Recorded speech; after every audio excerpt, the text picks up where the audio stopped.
the food you eat can be either the safest and most powerful form of medicine or the slowest form of poison.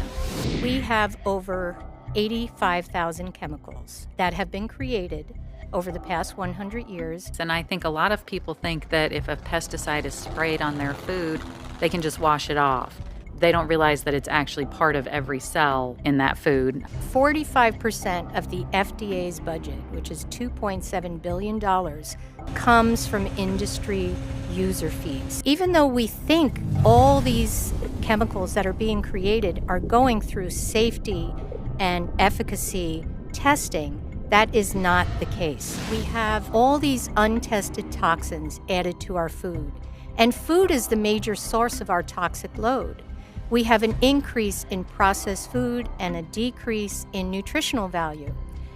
We have all these GMOs, these frankenfoods with glyphosate.